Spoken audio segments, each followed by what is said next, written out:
garden. And we're harvesting everything, our carrots early because the deer ate all the tops off them, as you can see. But we're pulling them so that they don't rot in the ground. But sometimes they get stuck in the ground, and it gets hard to pull them. So make sure you have wet ground. But the carrots and the beets are good to grow together. But carrots can twist together, which is pretty funny. They're extremely weird. But this year we had an inbred carrot that was blue, which we're supposed to have purple, white, and orange carrots. But we got an inbred carrot. But when you pull a carrot, it's always good to find some nice wet ground. As you can see, we've been pulling them, and this one's very small. But though they're small, we still have to pull them. And sometimes they get stuck in the ground, but some of them get bigger, and some of them are small and fat.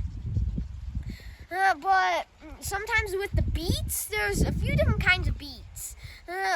But same with the carrots. When they're sticking up, they're ready out of the ground. But if you have something get into them and eat them, you have to pull them. But I'm gonna head inside and we're gonna start chopping some of these carrots.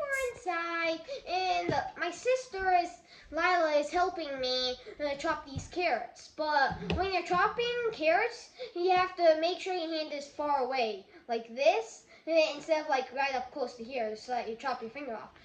But our fingers are so small that if you took the knife, you could eat, and you had your hand like this, you could easily go chop and chop your finger right off.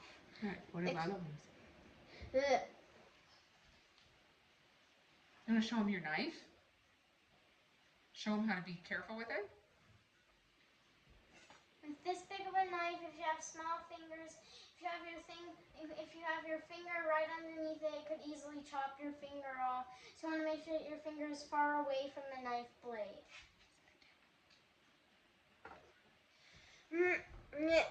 So when you're chopping carrots, you can obviously see there's a little green spot because when we went to pull it, the top just went right off. Like these, we chop these off. That's what's on most carrots.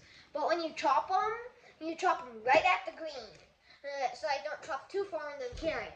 And then if they're mushy and they bend way too far, they'll go into the soup pile.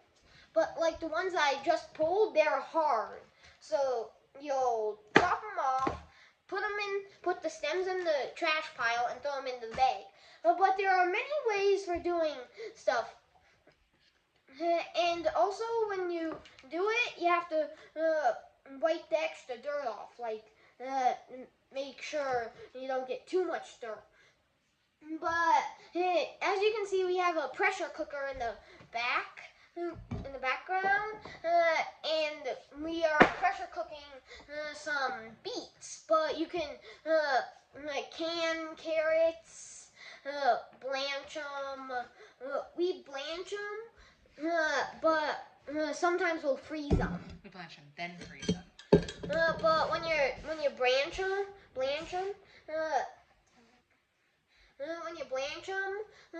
you have to freeze them after, so that they'll stay fresh, and also they'll taste like they're fresh from out of the garden. But also when they have a damage like that, if it's too deep, you'll have to chop it off right there. But this one, it's not too deep, so you can easily just take it since it's hard, and then put it in the bag. But when they're mushy like this, they're good for making soup out of. We have a whole bunch of the mushy carrots, but about the same amount of hard carrots. But it's extremely fun to do it, but sometimes it can be dangerous. You never know. It's just fun gardening. But my next video will be similar to this. Foraging. And please look up to it, please like and subscribe to my channel. And if you have any questions, leave them in the comments below. Bye.